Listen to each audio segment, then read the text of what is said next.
Welcome back, everybody, for another deep dive. Today we're going to be exploring something that I think is super important, and that is peace building. But we're not just going to be looking at the theory today.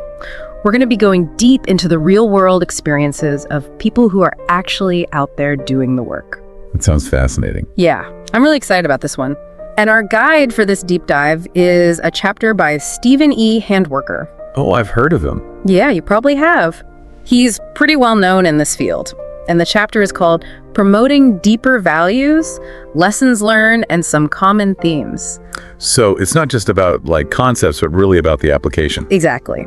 And one of the things that Handwerker really emphasizes right from the start is the importance of the individual. Oh, that makes sense. Yeah, and he actually kicks off the chapter with this really powerful quote from Thoreau. What lies before us and what lies behind us are small matters compared to what lies within us. And when we bring what is within us out into the world, miracles happen. So it really sets the stage for this idea that Peace building starts from within. Yeah, it's not just about external structures or signing treaties or anything like that, but it's really about Personal transformation. Yes, it's about cultivating those inner values like empathy and compassion. The kind of things you need to even be able to approach peace building in the first place. Absolutely.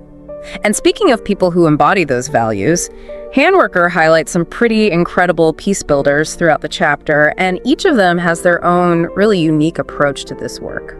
And it's so interesting to see how different people come at this challenge from such different angles. It really is. Yeah. So one of the first people he introduces is Rudy Scholart, who worked in Kosovo during a period of really intense conflict. What was it about his story that really jumped out at you? Well, one thing that really struck me was how Scholart saw firsthand the dangers of religious nationalism, particularly within the Serbian Orthodox Church. So it's about understanding how those kinds of ideologies can actually contribute to conflict. Exactly. He really highlights the need for interfaith dialogue and understanding the complexities of religious identity, especially when it comes to conflict zones. So it's not just about tolerance, but it's really about active engagement, seeking common ground across those divides. Yes. And then Handwerker introduces us to a Marco Turk, who takes a completely different approach. Oh, tell me about that. Well, he uses mediation workshops, which is interesting enough, but his real goal is to humanize the encounters between groups in conflict. Wow, that seems like a pretty tall order. Yeah. I mean, how do you even begin to do that when there's so much pain and anger and resentment? Yeah, that's a great question. And I think Turk recognizes that it's not about erasing those feelings, but it's about creating a safe space where people can acknowledge each other's pain and actually start to see each other as human beings. So it's about creating those opportunities for empathy to emerge. Exactly.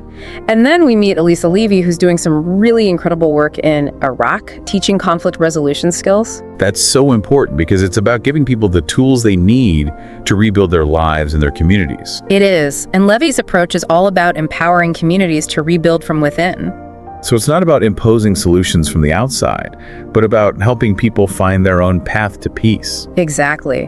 It's about creating a more sustainable peace that comes from the ground up. I love that idea because it really acknowledges the agency of the people who are most affected by the conflict. And it's so interesting to see how all these different approaches, while they're so diverse, they all share this common thread of focusing on the human element. Right. It's not just about politics or policies, but it's about people. And Handwerker takes that even further by introducing something I never would have expected the role of play in peace building. Oh, that's interesting. Yeah. Tell me more about that. So he highlights the work of Valery Vatkamatsyko, who actually uses activities like recreation, play, and leisure as tools for transformation. Wow, I never would have thought of that. But it makes sense when you think about it. Yeah, when you're focused on having fun and working together towards a common goal, whether it's winning a game or creating something beautiful through music. Those differences that might seem so big in other contexts, they just start to fade away. They do, and that's what's so brilliant about Vatkamatsyko's approach. She recognizes that power of play to foster respect, empathy, and ultimately contribute to a more lasting peace. It's like those shared experiences create a foundation for understanding and connection. Exactly, and I think that's where those deeper values that Handwerker keeps coming back to really come into play. It's not just about techniques or strategies, but it's about cultivating a certain way of being in the world. Absolutely, and this is where Handwerker's own personal journey becomes really insightful. Oh, how so? Well, he's not just an observer. He's actively engaged in interfaith dialogue himself, seeking that common ground between different religious traditions. So he's really putting these principles into practice in his own life. He is, and that's got to be challenging, especially when religious differences are so often at the heart of conflicts around the world. It is. But what Handwerker emphasizes is that focusing on those shared values, those virtues that each tradition holds, can be a really powerful way to build bridges. So it's about finding that common humanity that transcends those differences. Exactly. It's about recognizing that inherent worth and dignity of every person, regardless of their beliefs. And that reminds me of something else. Handwerker touches on this idea of reconciliation and forgiveness, particularly in places that have experienced really deep trauma. Oh, right.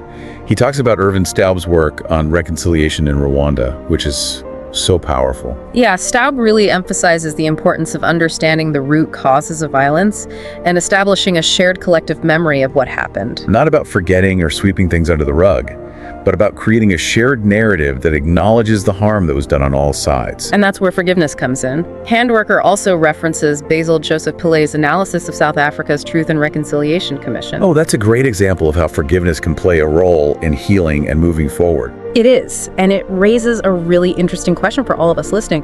Can you think of examples where acknowledging that shared responsibility for past wrongs has actually helped communities move forward? Yeah, that's something for all of us to reflect on, because it's so easy to get caught up in blame and finger pointing. But recognizing our shared humanity, even in the midst of conflict, is essential for building a more peaceful future. It is, and that brings us to this idea of expanding our consciousness, which is something that Handwerker really dives into. Right, he talks about William R. Clough's work, which challenges us to go beyond that us versus them, thinking that can be such a huge obstacle to peace. So it's not about erasing differences, but about recognizing our interconnectedness and building bridges across those differences. Exactly, and that's where this concept of multiphonic subjectivity comes in. Multiphonic subjectivity, that's a mouthful. What exactly does that mean? Well, it might sound complicated, but it's really about thinking and acting in a way that's proactive, inclusive, and really embraces multiple perspectives. It's not just about tolerance, but about actively seeking out diverse voices and really trying to understand different ways of seeing the world. So it's a call to action, right? It's about taking responsibility for shaping a more peaceful world, starting with ourselves. Absolutely.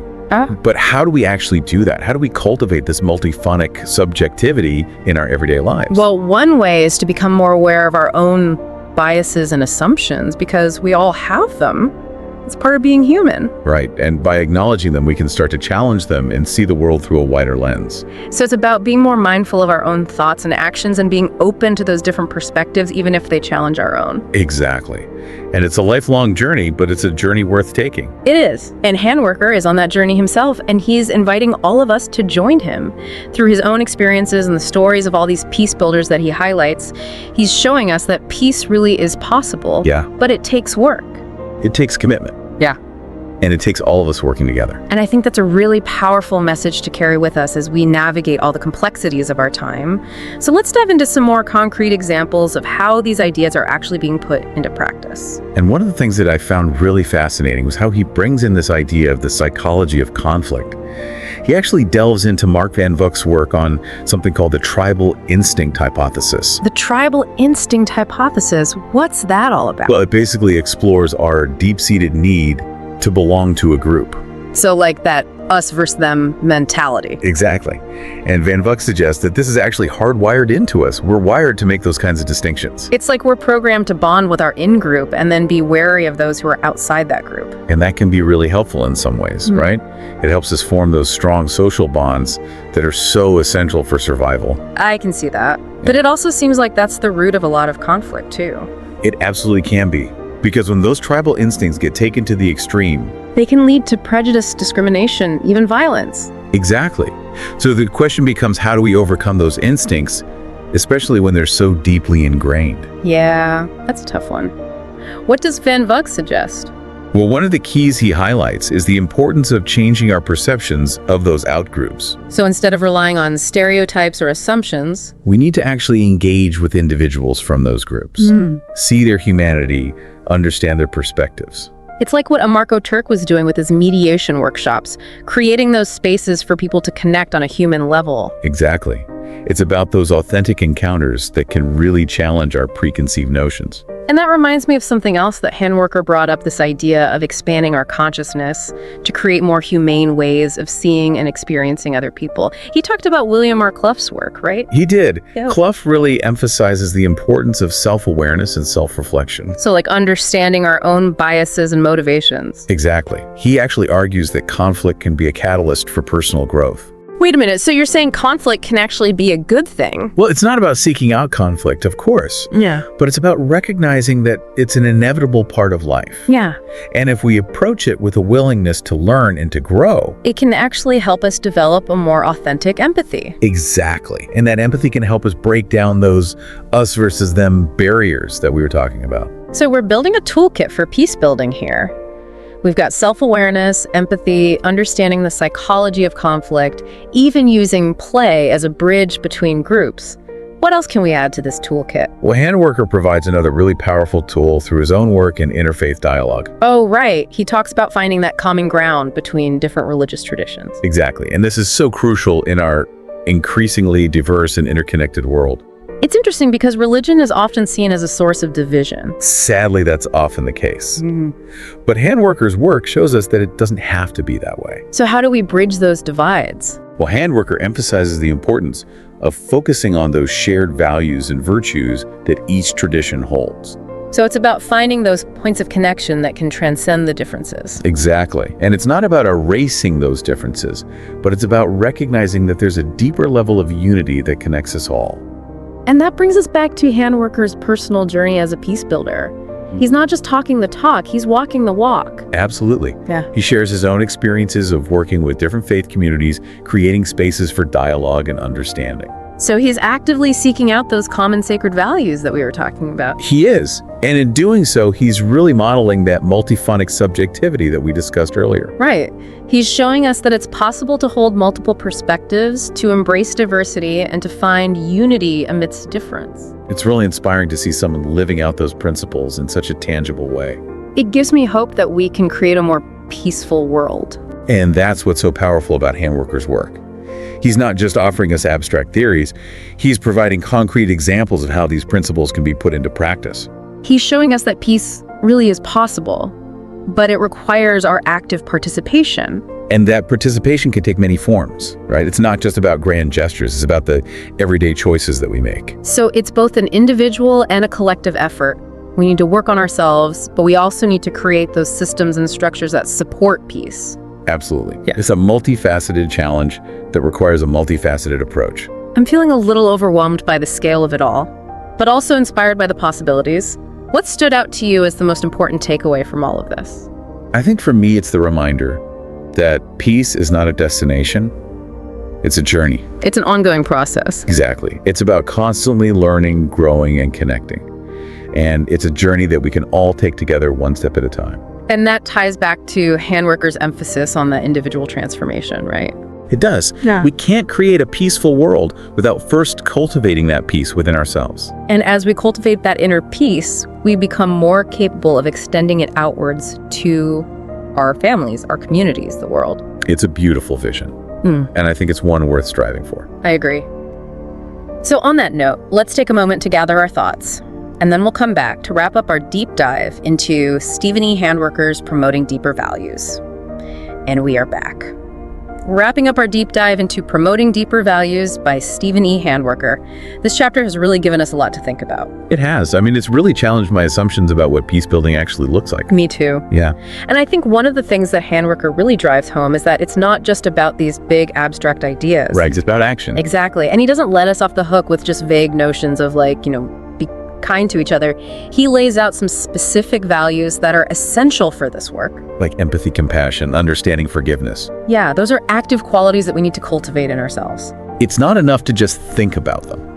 We have to actually embody them in our lives. And it all starts with that inner work, right? Before we can go out and change the world. We need to take a look in a mirror. And be willing to really challenge our own biases and assumptions. Because that self-awareness is what allows us to see the world through a wider lens. And to appreciate those different perspectives and to find those points of connection that can really bridge those divides. And it's not always easy. It takes effort. It does, but the rewards are immense. They really are. It makes me think of that quote by Gandhi, "Be the change you wish to see in the world." Such a powerful reminder. It is, because peace building isn't just about advocating for change. It's about embodying it in our own lives. And sometimes those big ideas can feel overwhelming, right? They can. So where do we even begin? How do we actually put all of this into practice? Handworking gives us some really concrete examples through the stories of those peace builders that we've been talking about. Right, like a Marco Turk with his mediation workshops, and Elisa Levy teaching conflict resolution skills in Iraq. And of course, who could forget Valerie Vatkamatsuko using play as a tool for peace building? What a range of approaches. It is. And what's so striking is that they all share that common thread of focusing on human connection, building bridges of understanding, and really empowering individuals to become those agents of peace. It's a reminder that peace building is happening all around us all the time. In those quiet, unassuming ways. And it reminds us that even those small acts of kindness and understanding can have a ripple effect. So we don't have to wait for some grand political solution or rely on institutions to create peace for us. We all have a role to play. We do. We all have a responsibility to contribute in whatever way we can. And I think that's one of the most empowering messages of this whole chapter. It is. We don't have to be passive observers. We can all be peace builders. In our own unique ways. So as we wrap up this deep dive, let's just take a moment to recap some of the key takeaways. Peace building starts within. It requires that shift in consciousness, that willingness to embrace multiple perspectives and to challenge our own biases. It's not just about thinking, but about doing. We need to cultivate empathy, compassion, and understanding. We need to be willing to have those difficult conversations. And to listen deeply to those who are different from us. And to seek that common ground. And we need to be inspired by the examples of those peace builders all around the world who are working tirelessly to create a more just and peaceful world. Because it is possible, but it takes all of us working together. And remember, as Handworker reminds us, even those small acts of kindness and connection can make a difference. So what will you do today to be a force for peace in the world? That's a great question for all of us to consider. And we encourage you to check out Stephen E. Handworker's chapter, Promoting Deeper Values, and to learn more about the incredible work of the peace builders that we've talked about today. Thanks for joining us on this deep dive, and we'll see you next time for another exploration of the ideas that can help us create a better world.